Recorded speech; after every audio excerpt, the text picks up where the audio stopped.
2026년 1월 딱 한 달 동안 전 세계 원자재 시장이 얼마나 뜨거웠는지 보여주는 일종의 성적표인데요. 1월 원자재 시장이 비유하자면 마치 오랜만에 열린 시끌벅적한 잔치집 같았어요. 거의 모든 물건값이 크게 올랐습니다. 여러 원자재 가격을 종합해서 보여주는 지수가 있는데 이게 3개월 만에 가장 큰 폭인 9.1%나 뛰었거든요. 잔치상의 그 주요리라고 할 수 있는 에너지, 기름이나 가스 같은 것들이 무려 15%나 올랐고요. 15%나요? 네, 그리고 번쩍번쩍 빛나는 귀금속이 9.5%, 공장에서 쓰는 구리 같은 산업용 금속도 한 5.4% 올랐습니다. 전반적으로 열기가 대단했습니다. 여기서 아주 이상한 점이 하나 있습니다. 모두가 신나서 들썩이는데 딱 하나 농산물만 가격이 오히려 1.9% 내렸어요. 왜 유독 이 밥상에 오르는 것들만 기운이 빠져 있었을까요? 여기서부터 오늘의 진짜 이야기가 시작됩니다. 아주 중요한 지점입니다. 시장 전체가 좋아 보일 때도 이렇게 자세히 들여다보면 각자 사정이 다르다는 걸 보여주죠. 각 품목별로 가격으로 움직인 그 보이지 않는 손이 달랐기 때문인데요. 그 손의 정체를 하나씩 따라가 보겠습니다. 역시 가장 먼저 눈에 띄는 건 기름값이네요. 1월에 서부 텍사스산 원유, 우리가 흔히 아는 그 기름값이 무려 13.6%나 뛰면서 4개월 만에 최고치를 기록했어요. 네, 엄청난 상승세였죠. 상황을 묘사하자면 마치 동네 힘센 두 사람, 미국하고 이란이 길 한복판에서 너 죽고 나 살자 하면서 멱살잡이를 시작한 것과 같았죠. 기름이 나오는 중동 지역이 시끄러워지니까요. 사람들이 그 싸움을 보면서 어이구, 저러다가 가게 문 닫고 장사 안 하는 거 아니야? 그럼 기름 구하기 힘들어지겠네? 뭐 이런 걱정을 하기 시작한 거죠. 그래서 너도 나도 미리 기름을 사두려는 움직임이 있었고요. 거기다 설상가상으로 미국의 기록적인 강추위까지 닥쳐서 기름 생산에 차질이 생기니까 가격에 그야말로 불이 붙었습니다.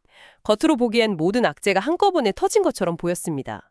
하지만 여기서 첫 번째, 아주 흥미로운 반전이 있습니다. 네, 그렇게 길거리에서 시끄럽게 싸우는 것처럼 보였지만 사실 두 사람의 창고에는 팔 물건이 산더미처럼 쌓여 있었다는 거죠.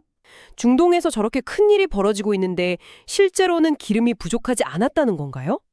상식적으로는 좀 이해가 잘 안 되는데요. 바로 그 지점이 핵심입니다. 사람들의 불안감하고 실제 공급 상황 사이에 괴리가 있었던 거죠. 국제에너지기구 IEA라는 곳의 분석을 보면요. 이런 불안감에도 불구하고 전 세계적으로는 기름이 남아도는 대규모 공급 과잉 상태라고 합니다. 올해 1분기에만 하루에 425만 배럴, 이게 전 세계가 하루에 쓰는 양의 4%에 해당하는 엄청난 양인데 이만큼이 수요보다 더 많이 생산될 거라고 보고 있어요. 아니, 싸움 구경하느라 정신없었는데 뒤에서는 계속 물건을 만들고 있었다니 이거야말로 빈수레가 요란했다는 속담이 딱 들어맞네요. 근데 궁금한 게 보통 산유국들이 일부러 생산을 줄여서 가격을 올리려고 하지 않나요? 왜 이렇게 기름이 남아도는 상황이 된 거죠? 좋은 질문입니다. 흔히 우리가 아는 중동의 산유국 모임, 오펙은 생산량을 줄이려고 애쓰고 있죠. 하지만 그들이 아닌 다른 나라들, 특히 미국이나 브라질 같은 나라들이 요즘 엄청난 양의 석유를 생산하고 있습니다. 그러니 한쪽에서 수도꼭지를 잠가도 다른 쪽에서 더 큰 수도꼭지를 틀어버리는 형국인 겁니다. 과거에 큰 전쟁이 났을 때를 돌아봐도 기름값은 잠깐 폭등했다가 시장이 어라? 생각보다 기름은 계속 잘 나오네 하는 사실을 깨닫는 순간 금방 제자리로 돌아오곤 했습니다. 세계에서 기름을 가장 많이 사가는 큰 손, 바로 중국의 움직임을 보면 더 명확해집니다. 중국은 작년 12월에 역사상 가장 많은 양의 원유를 수입했어요. 가장 큰 손님이 계속해서 어마어마한 양의 물건을 사주니까 파는 쪽에서도 생산을 멈출 이유가 없는 겁니다. 이런 근본적인 수급 상황을 보면 중동의 긴장감 때문에 오른 가격은 오래 가기 힘든 구조다, 이렇게 분석하는 전문가들이 많은 거죠.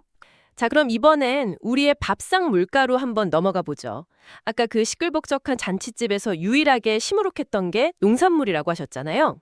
전체적으로는 1.9% 내렸지만 안을 들여다보면 옥수수 가격은 2.7% 내렸고 반대로 밀 가격은 6.1%나 올랐어요. 제각각이었죠. 밀 가격이 오른 이유는 비교적 짐작이 갑니다.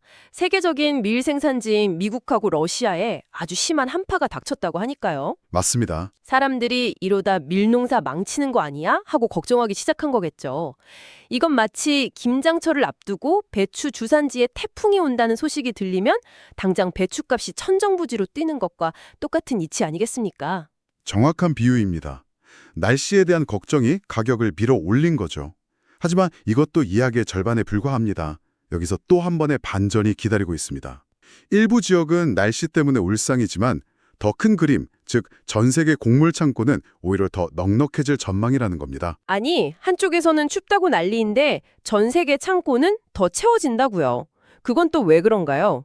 솔직히 요즘 기후변화 때문에 농사가 잘 된다는 소식은 듣기 어려운데 정말 믿을 만한 이야기인가요? 충분히 가질 수 있는 의문입니다. 하지만 이건 미국 농무부에서 발표한 꽤 신뢰도 높은 자료에 근거한 이야기입니다. 올해 전 세계 곡물 생산량과 연말에 창고에 쌓여있을 재고량이 지난달 예상보다 더 늘어날 것으로 보고 있어요. 특히 미국 옥수수 재고는 7년 만에 가장 많은 양을 기록할 것으로 예상됩니다. 그래서 밀 가격이 올라도 전체 농산물 가격은 내려갈 수 있었던 거고요. 바로 그겁니다. 게다가 날씨에도 좋은 소식이 있어요. 지난 몇 년간 전 세계 농사를 괴롭히던 라니냐라는 이상기후 현상 들어보셨죠? 그럼요. 어떤 해는 너무 덥고 가물고 어떤 해는 홍수가 나고 농부들 애를 먹이던 그 현상이잖아요. 맞습니다. 그 라니냐가 드디어 끝나고 올해는 평년과 같은 정상적인 날씨로 돌아올 가능성이 75%나 된다고 합니다. 결국 일부 지역에서 밀농사가 걱정된다는 소식보다는 전 세계적으로 옥수수를 중심으로 대풍년이 예상된다는 기대감이 더 크게 작용한 겁니다. 재고가 넉넉하니까 일부의 걱정거리만으로는 가격이 크게 오르기 어려운 구조인 겁니다. 기름값도 밥상 물가도 겉으로 보이는 뉴스 헤드라인과는 전혀 다른 속사정이 있었군요. 그런데 이 둘이 이렇게 엎치락뒤치락 하는 동안 정말 조용히 하지만 무섭게 자기 몸값을 불린 진짜 주인공이 따로 있었다고요. 네, 1월 시장의 진짜 스타는 산업용 금속들이었습니다. 구리, 니켈, 주석 같은 것들 말이죠. 구리는 사상 최고치를 찍었고 특히 주석은 정말 깜짝 놀랄 만큼 올랐다고 들었습니다. 한 달 만에 가격이 무려 28.1%나 폭등했다면서요. 네, 맞습니다. 이게 얼마나 대단한 거냐면 우리가 주식시장에서 한 달 만에 28% 수익률을 올렸다고 하면 다들 대박났다고 할 텐데 거대한 원자재 시장에서 이런 일이 벌어진 거잖아요. 엄청난 상승세입니다. 이런 금속들의 가격 상승은 우리 경제에 매우 중요한 신호를 보내고 있습니다. 이 구리라는 금속이 아주 재미있는 별명을 가지고 있다면서요. 경제학 박사라고요. 쇠붙이의 박사님이라니 좀 재미있는데 왜 그런 별명이 붙은 건가요? 닥터 쿠퍼라고 불리죠. 그 이유는 구리가 쓰이지 않는 곳이 거의 없기 때문입니다. 집을 지을 때 전선에 들어가고 자동차를 만들 때도 우리가 쓰는 스마트폰에도 구리가 꼭 필요하거든요. 공장이 활발하게 돌아가고 경제가 성장하려면 구리 수요가 늘어날 수밖에 없습니다. 그래서 구리 가격이 오른다는 건 앞으로 세상 경제가 좋아질 거라는 아주 강력한 신호로 해석되는 겁니다. 1월에 구리 가격이 최고치를 찍었다는 건 전 세계적으로 앞으로 경기가 좋아질 거야 하는 기대감이 아주 커졌다는 뜻으로 볼 수 있겠네요. 기대감이 시장을 이끈 대표적인 사례죠. 그리고 주석은 그보다 더 극적인 이야기를 가지고 있습니다. 요즘 가장 뜨거운 분야가 인공지능, AI잖아요. 바로 그 최첨단 인공지능 반도체를 만드는데 이 주석이 아주 중요한 역할을 합니다. 반도체 부품들을 서로 연결하는 땜질에 이 주석이 쓰이거든요. 전 세계에서 너도 나도 더 좋은 인공지능을 만들겠다고 나서니 갑자기 주석이 없어서 못 파는 아주 귀한 몸이 된 겁니다. 평범했던 돌멩이가 하루아침에 금덩이가 된 셈이죠. 그런데 이렇게 잘 나가던 금속 시장에도 찬물을 끼얹는 목소리가 나왔습니다. 여기서 세 번째 반전이 등장합니다. 세계적인 투자은행인 골드만삭스가 구리 가격이 너무 빨리 오른 것 같다? 이제 가격이 조정을 받을 수 있다고 경고하고 나선 겁니다.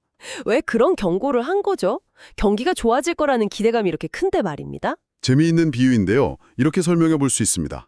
어떤 맛집이 너무 유명해져서 음식값을 계속 올린다고 생각해 보세요. 네. 처음에는 사람들이 그래도 맛있으니까 하고 가지만 어느 순간 아무리 그래도 이건 너무 비싸서 못 가겠다며 발길을 끊는 시점이 오겠죠. 구리 가격도 마찬가지입니다. 가격이 너무 비싸지니까 이걸로 실제 물건을 만들어야 하는 공장들에서는 이 가격에는 도저히 못 사겠다며 주문을 줄이거나 구리를 대체할 다른 저렴한 재료를 찾아 나설 수 있다는 겁니다. 가격이 너무 오르면 오히려 수요를 위축시키는 독이 될 수 있다는 거군요. 그저 경고에 그치는 건가요? 아니면 실제로 그런 신호가 나타나고 있나요? 실제로 그런 신호가 나타나기 시작했습니다. 런던과 상하이의 창고에 쌓인 구리 재고가 1월 한 달 동안 무려 39%나 급증했습니다. 이것은 물건을 사려는 사람보다 팔려는 물건이 시장에 많아지고 있다는 뜻일 수 있습니다. 앞으로 경기가 좋아질 거야라는 기대감은 여전하지만 당장의 현실에서는 가격이 너무 비싸다는 목소리가 나오기 시작한 거죠. 그렇군요. 기대가 현실의 벽에 부딪히기 시작했다는 신호로 볼 수 있겠네요. 이 사례는 원자재 가격이라는 것이 단순히 공급이 부족하거나 어떤 사건이 터져서만 움직이는 게 아니라 앞으로 어떻게 될 것인가 하는 사람들의 막연한 기대감이나 불안감만으로도 크게 움직일 수 있고 또 그 기대가 꺾이는 순간 언제든 방향을 바꿀 수 있다는 것을 아주 잘 보여줍니다.